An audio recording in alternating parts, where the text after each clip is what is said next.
entirely in comic book form. My dissertation was a comic book. And it's not a thing where I wrote a bunch of stuff and then said, let's find pictures for it. It's something that was created through the act of drawing and the act of writing as one. So I really very much, it very much argues for the importance of visual thinking and visual making, but its genesis was through that as well. So had I written a text document and later drawn it, it would have been a very different, I would have gone in different directions, discovered different things. Well, I think it always has been important, but it's not been accepted. I think that's the biggest thing. I mean, I think I lucked out in that I hit a time where comic books have been more accepted and people are embracing visual thinking at least a little bit more in schools and in higher ed. So I think I hit the right time where people were hungry for it, and I happened to have an argument that said why it mattered, and I was able to do it at the same time and had the support of my committee to go forth. So I think I think we are, as a larger society, recognizing that we make sense of things visually, and the more these messages aren't new. I mean, we've been reading about multimodality and visual, the aid intelligence, all those things have been around for a long time. Reception's been fantastic. I mean, it's already being used in classrooms from high school philosophy to graduate arts-based research to education method. I mean, it's been, I don't know how many total, but it's in a lot of diverse classes already. Reviews and all those things have been extremely favorable, so I'll take that. And I think there's just a big interest in it. I did an interview with a paper in Brazil, and they did a review in Germany. I think there's a hunger around the world to see different ways of what education can look like.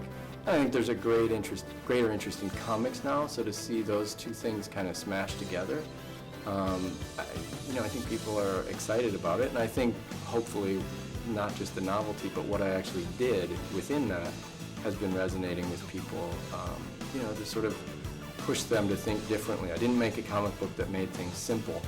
I made a comic book that kept things pretty complex and hopefully was designed to bring people into a conversation rather than to keep them out. I think if you can make the case for it, you should do it. And if you really, I think, part of my goal with this thing was to be the last person who had to argue for its validity, that the next person coming around would just be able to do it.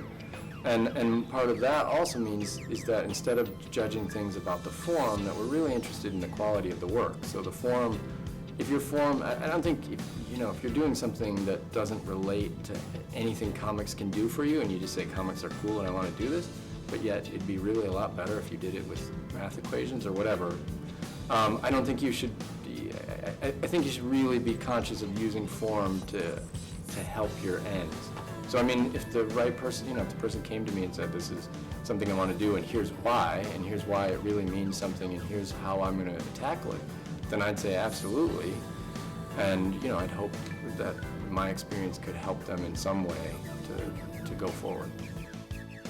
Yeah, that's interesting. I mean, because mine, on one hand, is popular culture and that it's comics, but I think the fact, when you asked about reception before, it's less seen as a comic, it's seen as a comic book, but it's more a comic book that's being read by non-comic book people than other things. But at the same time, obviously pop culture, is being used in so many different ways. I mean, using superhero stories to look at morality, and looking at race and gender and those kinds of things through the lens of superhero movies or comics.